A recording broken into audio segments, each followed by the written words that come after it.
ಕೊಟ್ರೇಶ್ವರ ಸ್ವಾಮಿ 16ನೇ ಶತಮಾನದಲ್ಲಿ ಈ ಮುಸಲ್ಮಾನರ ಆಡಳಿತ ಇರ್ತಾವಲ್ಲ, ಆಗಿನ ಕಾಲದಲ್ಲಿ ಕೊಟ್ಟೂರಿಗೆ ಬಂದಿರತಕ್ಕಂಥ 5 ಜನ ಪಂಚಗಣಾಧೀಶರು ಧರ್ಮ ಇದನ್ನು ಹಾಸ್ಕೊಂತ ಬಂದಿದ್ದಾರೆ. ಇಲ್ಲಿ ಬಂದು ನಡೆಯುವುದಿಲ್ಲ. ಕೊಟ್ಟೂರಿನಲ್ಲಿ ಸುತ್ತಮುತ್ತ ಪವಾಡ ಪುರುಷ ಅಂತಲೇ ಹೆಸರುವಾಸಿ ಆಗಿದ್ದಾರೆ. ಅನೇಕ ಪವಾಡಗಳ ಮೂಲಕವೇ ಇವರು ಇಲ್ಲಿ ತೋರಿಸಿದ್ದಾರೆ.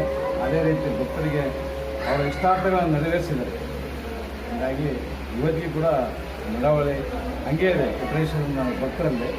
ಯಾಕಂದರೆ ಅವರ ಏನು ನಡ್ಕೊಂಡು ಪಡ್ಕೊಂಡೆ ಅಂತ ಆ ಥರ ಅವ್ರು ಏನು ಅಂದ್ಕೊಂಡಿರ್ತಾರೆ, ಅವ್ರು ನಡ್ಕೊಂಡ್ರೆ ಅವ್ರ ಉದ್ದೇಶಗಳನ್ನು ಈಡೇರಿಸಿ ನಮ್ಮ ಯಾವಾಗಲೂ ಹಂಗೆ ಬಂದಿದೆ.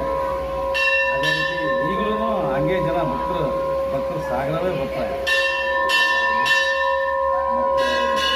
ಯಾವ್ಯಾವ ಪೂಜೆ ಮಾಡ್ತೀರಿ? ಯಾವ್ಯಾವ ಟೈಮಲ್ಲಿ ದೇವಸ್ಥಾನ ಓಪನ್ ಇರ್ತದೆ? ನೋಡ್ರಿ, ದಿನ ತ್ರಿಕಾಲ ಪೂಜೆ ಅಂತ ಅಂದರೆ 3 ಪೂಜೆಗಳು, 2 ಮಧ್ಯಾಹ್ನ ಒಂದು, ರಾತ್ರಿ ದೀಪಾರಾಧನೆ, ಒಟ್ಟು 5 ಪೂಜೆ. ಅಂದರೆ ಬೆಳಗ್ಗೆ